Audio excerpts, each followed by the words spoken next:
In today's video, I'm trying out an F1 25 mod for Assetto Corsa. This mod features all 10 Formula 1 teams' 2025 cars based on the Racing Studio Formula Hybrid. All the different driver transfers, including obviously Lewis Hamilton at Ferrari, Kimi Antonelli in the Mercedes, Carlos Sainz in the Williams. We've got Hadjar and Sonoda as the RB teammate, Behrman and Ocon, an all-new lineup for Haas. The rookie Fernando Alonso alongside Lance Stroll. We've got Gasly and Doohan, Hulkenberg and Bortoletto. And in this video, we're going to be doing a race around the Japanese Grand Prix, because for many Ferrari fans, round one of the 2025 season begins in just a few weeks' time at Suzuka. We're just going to forget about Australian Shanghai, okay?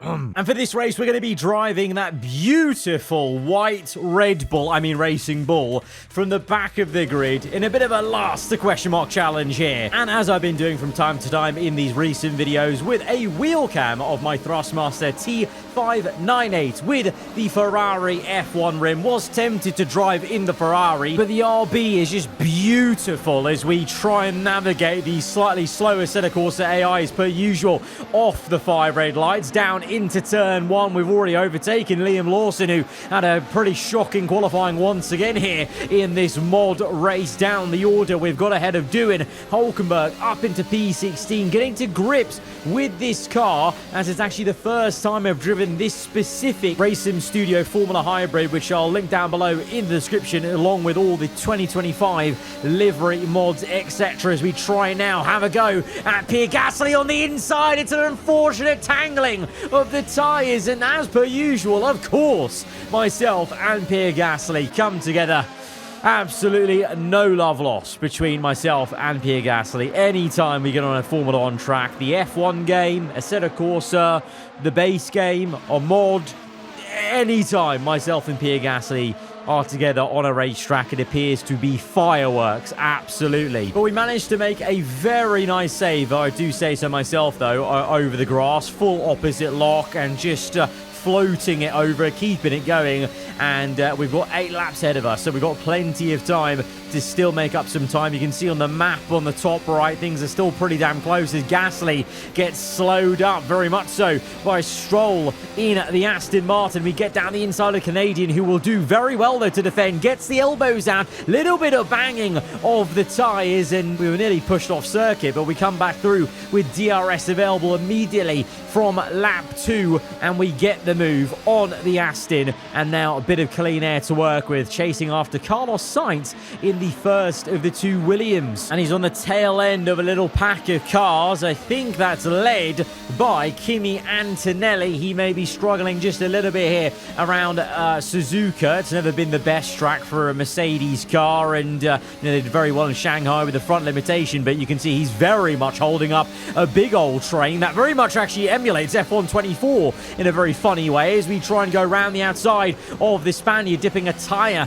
into the grass, feeling the vibrations very much so in the force feedback of our Thrustmaster T598 wheel as we send it on the outside then, a little bit unorthodox on the right hand side into the hairpin, and we actually have to go do avoiding work to not hit the back of Esteban Ocon as the concertina effect is in big play. But we are going to go up the ERS modes, get the move on Sainz, but then get squeezed completely out of it on the racing line by Ocon. Firm defenses so far by some of these AI, Stroll into the last chicane, Ocon just there. So as I said, of course AI go, I think actually we're, getting some pretty decent racing, some aggression from them, which is nice to see, and also not some glaring mistakes so far, although a little bit of argy-bargy there with Ocon into 130R, maybe a little bit to be desired in terms of the full throttle for the AI through that complex of corners. But we are going to finish off the overtake on the Frenchman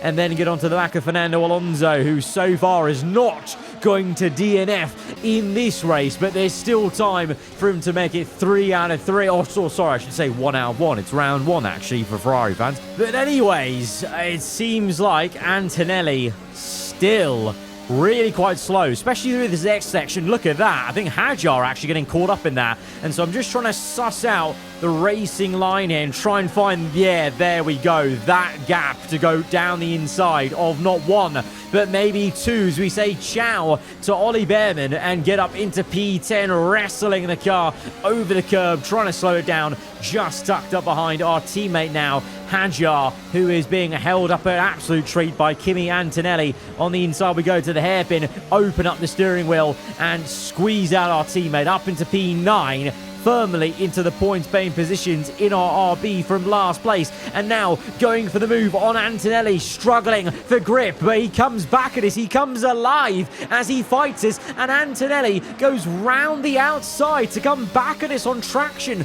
through the spoon curves. Insane stuff from the Italian in the Merc, but eventually it's no use. We get the move and we're up into P8. But now we've got a rather large gap, 4.4 that is, to Alexander Albon in the Williams, and he's chasing down Charles Leclerc, but out in the lead, I believe that is Oscar Piastri in the McLaren. It's a 1-2 for Papaya, all conquering as it was in Shanghai to Suzuka here in this mod video. Verstappen in 4th place, and it's actually Russell in 3rd, so very similar order and realistic order to what we got from the last round IRL in F1 2025. Hamilton this time though ahead of Leclerc, who I said is feeling the pressure from Albon.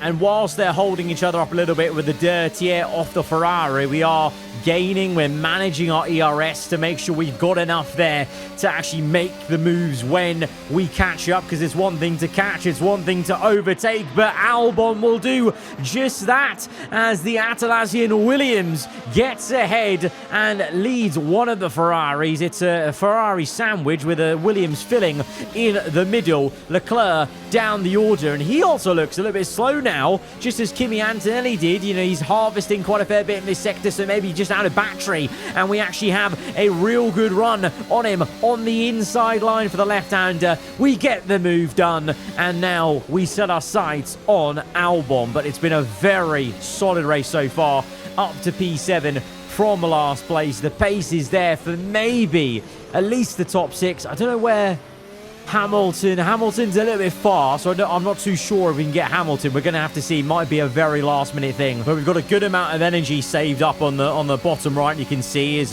just was over 60%. We're now using a fair bit of battery, going low into the spoon curves to try and regen some of that, and then we're going to use a lot of it and dump a lot of it into this next sector and sector 1 of the following lap, especially if we want to try and chase after the Ferrari. But was very tempted to commit here to the inside, but I just knew Albon was going to pinch us. Good defensive work from the Thai Brit, but also classic Assetto Corsa. I just knew we were going to be given no room, and also that 130R bump, unlike in the EA F1 game, is very unforgiving, even if you get on it slightly. So you still saw we had to back out of it. Instead, we now maybe go for the move into turn 1, but again, Albon's really good, and it's actually frustrating me how difficult he's making things. But now we lock in for sector 1, the SS. Oh my god. Well, I spoke about the negatives of Assetto Corsa AI before in 130R, and that was another case in point. I don't know what on earth Albon's AI there was doing. That's not a corner you really stamp the brakes on. You know, more of a, well, on F1 24, it's a flat-out affair. On here, probably a little lift-off needed, at least in my cockpit, but the AI not amazingly coded just there that corner, so caught me out. And so I'm sorry to Albon, but your race is over. We continue on, and we're now going to try and chase back after Leclerc to at least salvage the P6 we've just lost. But it wouldn't be this Assetto Corsa video without a little bit of argy-bargy or funny business, would it? But we do then thankfully catch Leclerc, lap 7. We're in P7, looking to go back to that P6, like I said. And this is probably, I was hoping, the vibe that we were going to have catching Hamilton, but instead we're going to be relegated to just trying to maybe finish off this move and then seeing if there's going to be any movement at the top between our drivers. It's still Piastri leading the way from Lando Norris to Russell, Verstappen, Hamilton, and then it's going to be, well, was Leclerc, now it's going to be us as we dip a tyre into the grass, committed on the right-hand side before 130R, and we get the move very simply on the Ferrari, who has been struggling ever since he got overtaken by the Williams. Meanwhile, into turn 1 down the road is Piastri. Under pressure, though, a little bit from Lando Norris and Russell as well. Very close stuff. If it's this close to Suzuka IRL, this will be a real nail-biter in the final lap of the Japanese Grand Prix. Verstappen in no man's land, as he was in Shanghai, and Hamilton as well. Nothing really to fight for there, but Piastri, I think, may just hold off. But look at the mini-map. Into spoon curves. There's nothing between it. Between Piastri, Norris, and Russell. For us, we pushed really hard. I can just see, can you just see Lewis just ahead? He's just off screen on the left-hand side of the camera there. So I really did try to push very hard to catch the Ferrari. Maybe one more lap we would have got it. But this is going to be Oscar Piastri leading another McLaren 1-2 here in 2025. Virtually here at the Japanese Grand Prix. Close behind is Russell. And there is Hamilton. One more lap, we would have got him, and we absolutely would have fought for maybe P4 on Verstappen if it wasn't for that issue with Albon. But a really fun little race around Suzuka with a fantastic sounding and looking set of cars for this F1 25 mod. Guys, if you have enjoyed it, hit the like button. Let me know what you thought in the comments below. If you're around here, then do get subscribed for weekly F1 content. And like I said, if you want to check out any of these mods, links down below in the description.